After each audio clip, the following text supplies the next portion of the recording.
So welcome aboard, Ali Abdaal, and thank you for joining us in today's podcast video session. It means a lot that you. Thanks for having me, Matt. This is fun. Thank you. So today's a podcast session. We specifically have some topics when we go for videos, but now I know what you are into and how you can help the audience that listens to my podcast and my content.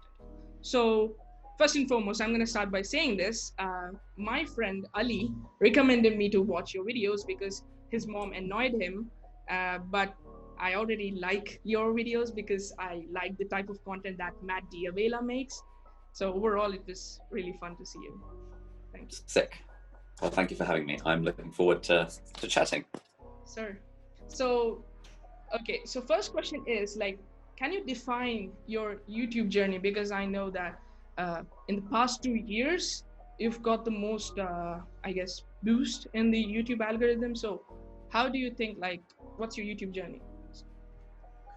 Yeah, so I think the YouTube journey is similar to a lot of, if you're starting out doing this sort of stuff, you want to start off very, very, very niche.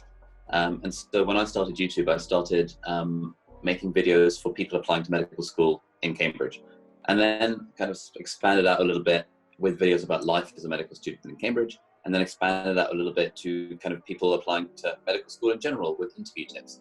And it was only after I made about 50 of those videos that I started to sort of branch out to more general stuff. So I made a video about my desk setup, and then a video about how to study for exams. And then those sort of slowly expanded with the audience over time. And then I made a video about my iPad and started sort of branching out into tech stuff. So I think the general advice would be, if you're starting anything, start off really, really, really small, and then sort of serve that audience well. And then over time you can expand. And I think one of the mistakes people make when they start off with YouTube or a podcast or something is that they start off too broad. Like if you're starting a YouTube channel for the first time and your very first video is 10 productivity tips, that's way too broad. Like there's no targeting to that audience. But if your very first video is how I use this app Roam Research to keep track of my notes and take notes at the same time, that's somewhat specific. And then you might be able to get people into your channel through that specific thing.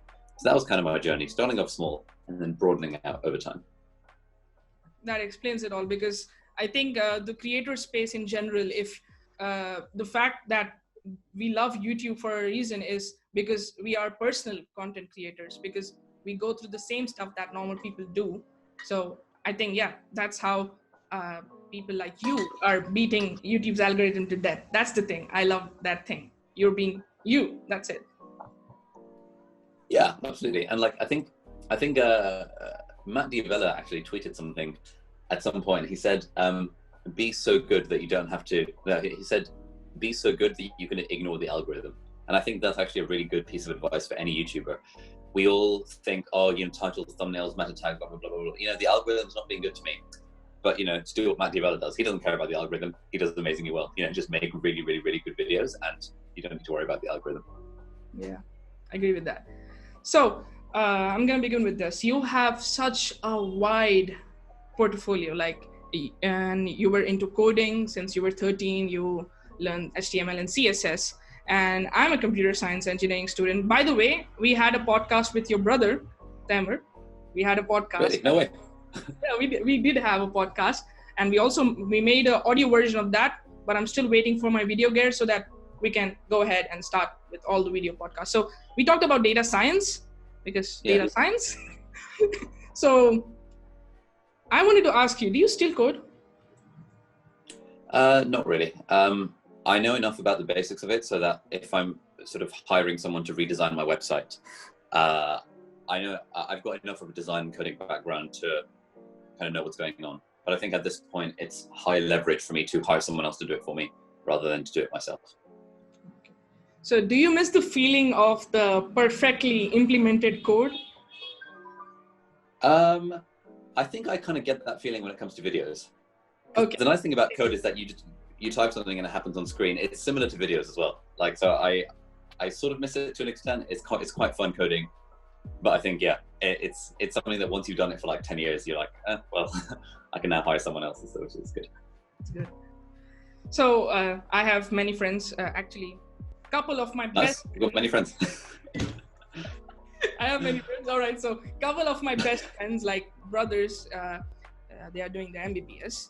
So they were really interested in, wait a second, what inspired you to be a doctor in first place? Even if you love the tech background so much, what inspired you to be a doctor?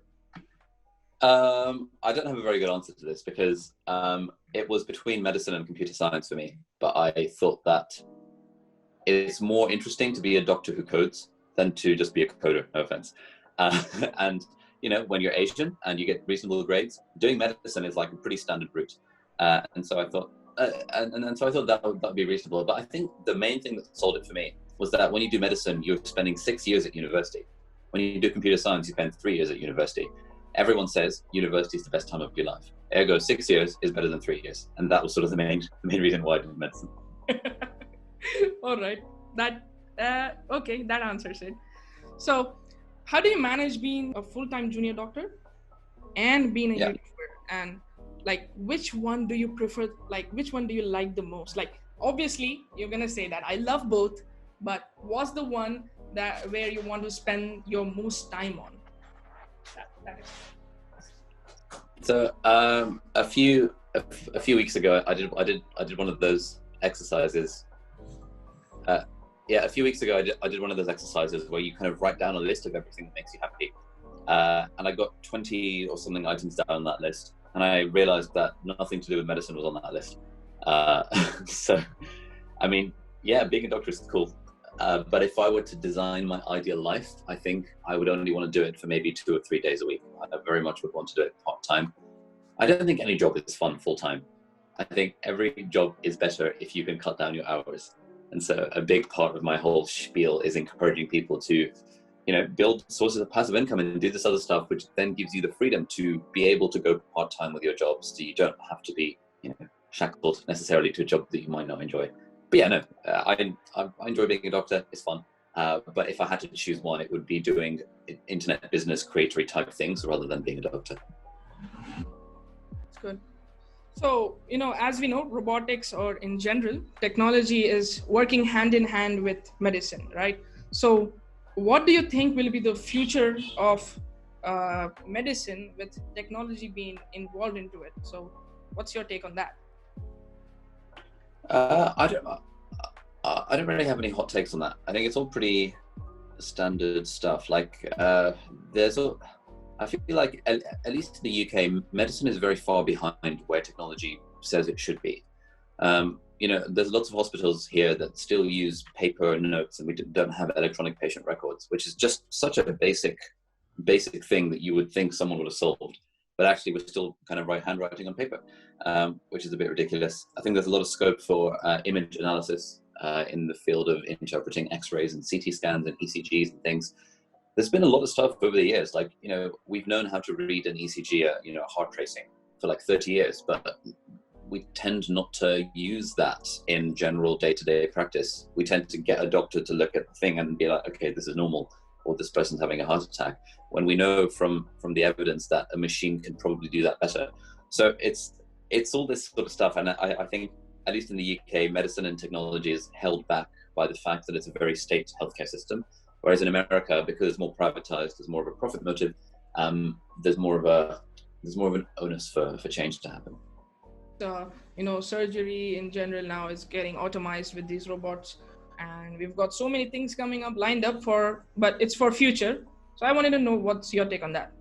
That explains it. Yeah, the surgery thing. Yeah, the robotic surgery and stuff is kind of cool. The other issue is that all of this technology stuff is quite cool, but like, a surgical robot that costs $5 million and it requires an expert to operate. If you look at it in terms of how many lives we're saving with that, it's a very, very small number. Whereas I'm very interested in the kind of global, sort of the wider impact, like how can we as individuals make the most difference? And that is, it's all the low tech stuff that makes a difference. It's things like, vaccines and good hygiene and not being, and losing weight and like not becoming diabetic, and in the developing world, anti-malaria nets, like simple things that if we poured money into them would save so many more lives than spending billions on developing a surgical robot. That's kind of my take on that. Now that's better from the last one that you clubbed them, and now it completely makes sense on that point. Just give me a second. I'm getting calls. Sorry. So, Very popular, man. so so I was very unproductive with my days, right? I used to wake up at 3 p.m., do some freelance work and do some assignments here and there, and play some video games. And then the day goes into the night, and my Netflix session starts. So I watch a series called One More Episode. So I watch that series and I watch another episode of that episode. So you know what? I thought to be productive, and I wanted to watch some videos of yours. And to my luck, you uploaded the video called Day in the Life During Lockdown, and it was titled Studying, Cooking, and Netflix. And then I realized, okay, I wasn't expecting that, but we are similar now. Yeah, man. I'm one of the people. I watch Netflix too. So, And I bought a PlayStation the other day. I need to open it today. I'm doing a vlog today, hence the camera. So I'm going to do an unboxing of the PlayStation and stuff. So I'm going to become a complete waste man, basically. that's good. I mean, sometimes it's okay to do the stuff you want, because you know what, if you don't have anything lined up, then it's okay. But I still feel that I'm being unproductive. That's what I felt. So after watching your videos, I was like, okay, it's okay. That's it. Yeah, it kind of depends what you're aiming for. As long as you're doing what makes you happy and, living in service to your future self. Like the way I think about it is that in a year's time, will I be glad about how I spent my time today? And for me, if I spend all day watching Netflix, the answer is probably not. But if I can do something useful in the daytime and then maybe watch an episode of The Last Dance or whatever in the evening, I'll be like, well, it's fine. Yeah, that's good. So I'm coming from a student's perspective now. All right, let's start with that question. I've been getting this a lot. So there's a lot of students that message me like after my podcast. I'm not that popular, but by the grace of God, we are doing good, 400 listeners. And I've built a small community that, after each podcast, I go ahead and take people's opinions, like what did you like what should I improve on? So they message me and say, Afan bhai, these are mostly juniors. So they are in their first year in college, and we've got 4-year degree, not 3-year degree. So they come and say, Afan bhai, person A has been doing courses, internships, and building a really amazing portfolio. And he's going to land a job before finishing the bachelor's. I'm really scared.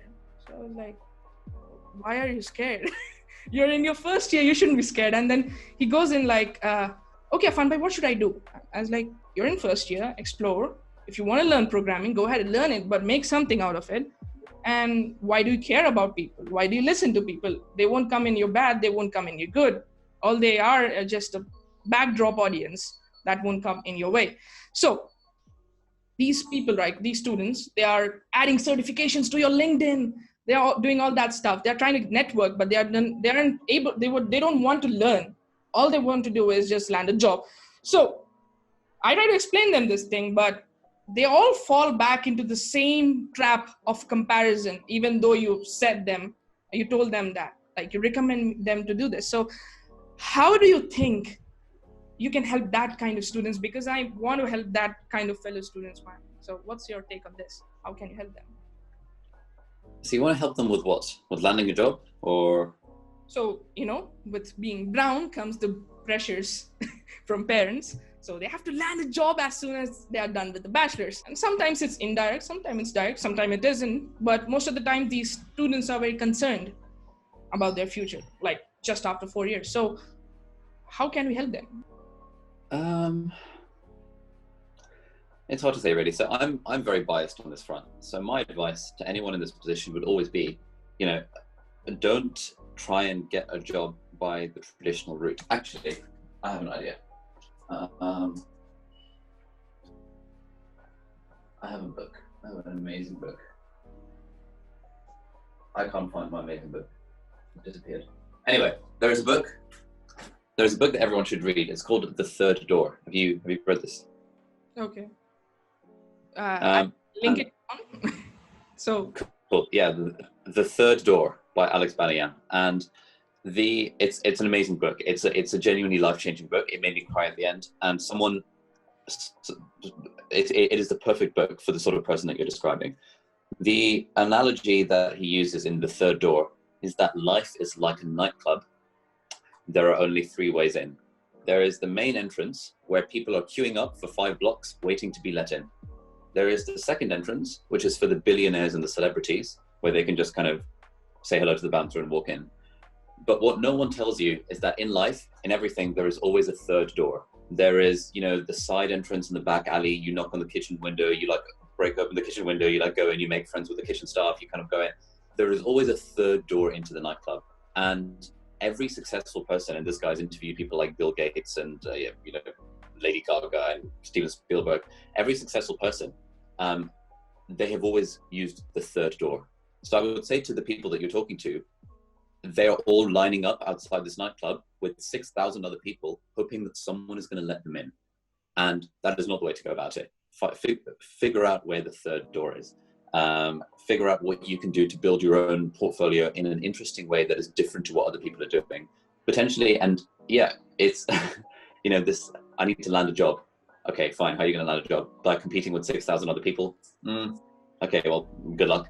I've never been a fan of competing. And there's another phrase I like, which is, rather than trying to be the best, try to be the only. Like, it's much better to be the only person doing the stuff that you're doing, to be unique in this niche you've carved out for yourself, rather than be like, I'm going to compete with these 10 million other people that are all trying to land the same job. And there's no easy answer to that. Like, if there was a prescription for how you can find the third door, it wouldn't be the third door anymore. It would be just boost your CV, just get some internships, get some work experience, and then you can line up with 5,000 other people. If there is one thing, that thing would be putting yourself out there online. If you can put yourself out there online in whatever capacity, you can build up an audience, build up a following by providing valuable free content over a very long period of time. That is one of the quickest ways to do this third door path. Because, who knows, if, let's say I've got a friend who's super into Shell offshore oil rigs. That's his like jam. He just loves offshore oil rigs. And if he were to start a blog where he writes about his interest in offshore oil rigs and becomes the world expert in offshore oil rigs, which is not that hard because no one is doing it. At that point, when he wants to land a job, who knows, the person interviewing him might be reading his blog. And that is a very different job interview than, hi, I'm one of 5,000 other candidates that want this job. So putting yourself out there online is one of the easiest ways. It's not easy. It takes work over a long period of time, but it's one of the most surefire ways you can kind of think more in a third door fashion. But yeah, everyone should read that book. I know people in your audience would probably take issue with buying something from the internet. So you can torrent the book, you can find a PDF. I'm sure the author won't mind. It's a life-changing book. You've got to read it, The Third Door by Alex Banayan. Amazing. So basically it's jab, jab, jab, right? Believing on the content. Basically jab, jab, jab. Yeah, jab, jab, jab. So, all right then, 5 minutes on the queue. On your recent video, you taught how to make money online, and we've seen like freelancing and selling your services, then selling your products. In general, it gives a really good idea to make your career online, and based on the things that you weren't even studying about, you can make things by learning online. So, here in India, if you are on Upwork, I've been on Upwork. I left Upwork like 1 month ago, and it's because it's a lot of competition, and when the competition comes in, if you are an Indian or like someone from here, then they're gonna get lower pay, and these contracts don't bring you anywhere. So how do you think we can start like freelancing from India? Okay, what are you freelancing in? I'm doing my freelancing in video editing, just like someone I know. Okay. So you're doing your freelance in video editing, and it sounds like at the moment you've gone down the Upwork route where you're queuing up with 50,000 other people who are all video editors, just wanting to land a job. If I were you, as a video editor, I would be active on Twitter. I would actively reach out to people that I admire. So for example, you would tweet at me, you would tweet at Matthew Bellaton, like whatever YouTubers you watch, possibly even people who are kind of less big. I'm thinking people with like 10,000 subscribers, 20,000 subscribers, and say to them, look, I'm a video editor. I will edit 3 of your videos completely free of charge. All you have to do is send me the raw files and I'll edit them as if it was my own business. and I'm absolutely going to blow you away with my video editing skills. I don't want anything to come of it, but afterwards, if you like these 3 videos, maybe we can consider working together, and if not, it'll be good for my portfolio. Do that enough times, and very, very quickly you'll get hired by a YouTuber to be their editor, because everyone needs an editor, and everyone thinks, I would love to have an editor, but I can't afford an editor. So if you can create a compelling sales page by going this third door route, rather than hoping that someone will go on Upwork and type in, I need a video editor, that will be the way forward. Equally, if you're an illustrator, like, work for free. Like, you have to start off working for free. Like, find someone you admire and, make something for them. Like, and keep on doing that. And very quickly, you're going to find people who they're going to reshare your work. They're going to follow your portfolio, like whatever. It's the way to do it. If I were doing freelance today, I would not go on Upwork and hope that someone picks me. I would pick myself, and I would put my work in front of the people that I care about. So I used your technique, by the way. I've already used it. And by the grace of God, alhamdulillah, I'm very successful with it. I already landed contracts with it. I messaged people on Twitter, can you come here? Can I do the video for you? And they hired me. So yeah, it works. Nice. Fantastic. It works. Absolutely works. So I was actually asking. And it sounds like your audience. And it sounds like you're quite a third door kind of guy, because you've got this podcast and most people don't have a podcast. So, you're ahead of the curve in terms of, Alhamdulillah. So we are almost at the last 2 minutes. So it's almost time for my last question. Last question, right? What did you think of this podcast? And please give me your honest opinions, because I need to improve. I know that. No, it's cool. I would say I'm not really sure what your target audience is for the podcast. What is your target audience for the podcast? On the podcast, it's students and normal people. Because see, normal people, what am I talking about? People who are interested in getting out of things like, trying to be an entrepreneur, or trying to be getting into freelancing, or trying to motivate productivity. I guess I'm trying to be in the same genre, but in a different way. I'm also into tech. So it's between tech and life. Simple. Tech, life, technical kind of thing. So for that, how do you think I can improve? And what's the thing I can do?